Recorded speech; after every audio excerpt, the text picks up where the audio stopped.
All right. Welcome back, everyone, for another deep dive. Ready for more? Absolutely. I think today's going to be a really good one. It's essential, really, for anyone who wants to take their English to the next level. Couldn't agree more. Expanding that vocabulary, there's no way around it. Yeah. And lucky for us, we've got 30 fantastic words to delve into today, all from the Oxford 5000 list. So we know they're high frequency, we know they're used by proficient speakers, but we want to make sure that you, listening, can use them too, naturally and confidently. That's the goal. Not just recognizing the words, but really understanding the nuances, how to use them in different situations, all of that. Exactly. So let's jump right in. Sounds good. Our first word is elite. Now, when you hear elite, what comes to mind? I think of, the best of the best. Yeah. Top athletes, musicians, those at the very top of their game. Right, that sense of exclusivity, of being set apart. Definitely. And it's not just about skill, it's also about a certain status, a level of influence. You hit the nail on the head. So think about the elite of society, right? That small group that often dictates trends holds power. Exactly. Or elite universities, those institutions known for their rigorous standards and prestige. Perfect example. And then you have phrases like elite athletes or an elite military unit. It's about reaching that pinnacle of achievement. Absolutely. So elite is a powerful word that conveys both skill and status. It really is. Now, let's shift gears a bit and talk about embark. It means to start something, but it's not just any beginning, is it? No, it implies a journey, a sense of purpose, like setting off on an adventure. Right. Think about embarking on a new career or embarking on a world tour. It suggests a deliberate step into something exciting and possibly unknown. I like that. Embarking on a new chapter in life. Ooh, that's good. It has that feeling of a fresh start. And it's interesting how the word's origin is related to boarding a ship, that sense of venturing out. Oh, I didn't know that. That's fascinating. Yeah, it adds that layer of setting sail into the unknown. Speaking of unknowns, sometimes those journeys lead to embarrassment. We've all been there, right? That feeling of awkwardness or shame. Oh, definitely. Like that time I tripped and spilled coffee all over myself at a conference. Talk about awkward. I could only imagine. Embarrassment can be a fleeting feeling, or it can describe a situation that causes, widespread awkwardness. Right, like the politician's scandal caused major embarrassment for the entire party. Or a more personal example, my biggest embarrassment was forgetting my lines during the school play. Who hasn't had one of those moments? Now, shifting to a more formal setting, let's talk about embassy. It's the official residence of an ambassador in a foreign country. Right, it's where diplomatic affairs are handled. The protesters gathered outside the embassy to voice their concerns. Exactly. And it's also crucial for practical matters, like visa applications. You'll need to visit the embassy to obtain the necessary travel documents. So it plays a key role both in international relations and for individuals traveling abroad. Now let's jump into a word that's become super relevant in our digital age. Embed. Ah, yes. Think about those videos you see seamlessly integrated into websites or articles. That's embedding in action. It's about inserting something firmly into something else. The journalist embedded with the troops to report from the front line. That's a great example. Or even the shrapnel was embedded in the soldier's arm. It doesn't always have to be digital. It can be physical, too. Embed really captures that idea of something being firmly placed within another. Speaking of placement, embody is another interesting word. It's about representing something, being the perfect example. Like Nelson Mandela embodied the struggle against apartheid. He wasn't just a part of it. He represented the very essence of it. Exactly. Or she embodies grace and elegance in everything she does. It's about those qualities being so deeply ingrained, they become part of who someone is. And it can be used more broadly, too. Think about art. This sculpture embodies the spirit of the city. Now, let's unpack a word with multiple layers. Embrace. It's not just a physical hug. Definitely not. It's also about welcoming something wholeheartedly. like embracing a new opportunity or embracing a different culture. I love that. It suggests openness, a willingness to accept and integrate something new. Right. She embraced the chance to study abroad, or even the company embraced new technology to stay competitive. Now let's talk about emergence, that process of something coming into existence or becoming known. Like the emergence of new political movements or the emergence of social media as a powerful force. It's about things coming into being, often in a way that's noticeable and significant. And it's not just about grand ideas. Scientists are studying the emergence of drug-resistant bacteria. Absolutely. Emergence captures that sense of something new appearing on the scene. Now let's shift to emission, which is about something being released. Often we hear it in the context of environmental concerns. Reducing carbon emissions is a big topic these days. Right, or toxic emissions from factories. But it can also describe light or signals. Light emissions from distant stars, or even the emission of a strange signal from deep space. And sometimes it's used more figuratively. His sudden outburst was an uncharacteristic emission of anger. That's a great example. It shows how emission can apply to more abstract things as well. Now, speaking of feelings, let's talk about emotionally. It emphasizes the impact on someone's emotions. Exactly, like he was emotionally drained after the tragedy. Or the film was emotionally evocative. It really moved me. It highlights that emotional aspect of an experience. Now, shifting gears a bit, let's discuss empire. Empires, we often think of vast historical empires, right? Right, but empire can also describe large, influential organizations or businesses. Exactly. Building a business empire or the fashion empire of a famous designer. It's about influence and reach. I like that. It implies dominance, control over a particular domain. Now let's delve into a word that's crucial in research. Empirical. Empirical emphasizes the importance of observation and experience as the basis for knowledge. So empirical evidence comes from direct observation or experimentation, not just theory. Exactly. Scientists conduct empirical studies to test their hypotheses.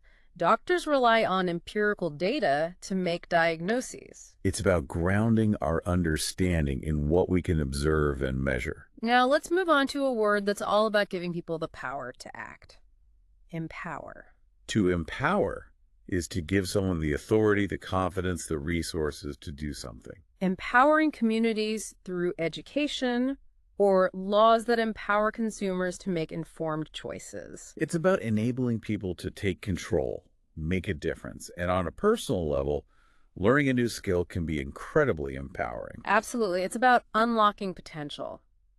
Now let's talk about putting things into action with the word enact. To enact is to make something into law or put a plan into practice. Congress enacted a new environmental protection law, or the company enacted stricter safety protocols.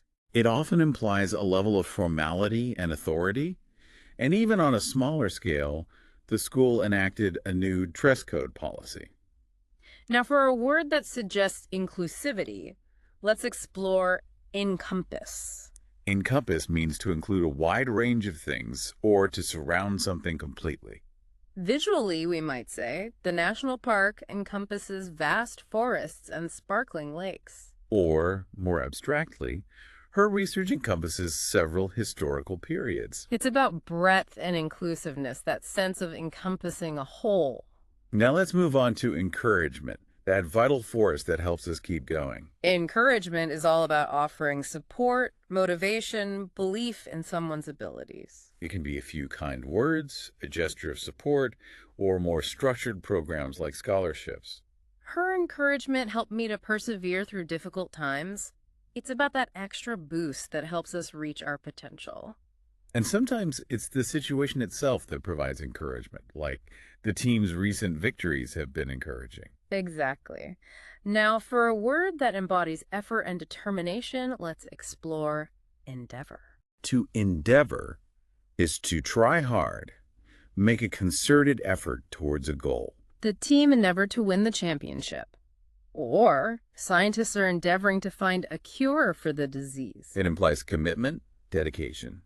And even on a personal level, I am endeavoring to learn a new language. It's about setting a goal and actively working towards it. Now, how about a word that suggests something without limits? Endless. Endless is about something that goes on forever, without boundaries. The endless possibilities of the future, or the endless expanse of the ocean. It can be awe-inspiring. Or sometimes a bit daunting or even tedious, like we sat through an endless meeting. Speaking of meetings, sometimes they're about getting approvals or support, which brings us to endorse. Ah, yes. To endorse is to give your public approval or support to something or someone. Think of a celebrity endorsing a product or a politician endorsing a candidate. The athlete endorsed the new brand of sports drink. It carries weight because it implies trust and credibility. And it's not just about famous people. The teacher endorsed the student's application to the program. It's about giving your stamp of approval. And the noun form, endorsement, is the act of giving that support. Right. The product received numerous endorsements from satisfied customers. Now let's move on to a word that speaks to resilience. Endure. To endure is to withstand hardship, to bear it without giving up. They endured years of oppression, or the survivors endured unimaginable hardship. It speaks to strength, the ability to overcome challenges. But endure can also describe something that lasts over time, like their love endured despite the distance. Or the ancient ruins have endured for centuries. Now let's talk about ensuring rules are followed. Enforce. To enforce is to make sure laws or rules are obeyed. The police are responsible for enforcing the law. The school enforces a strict dress code.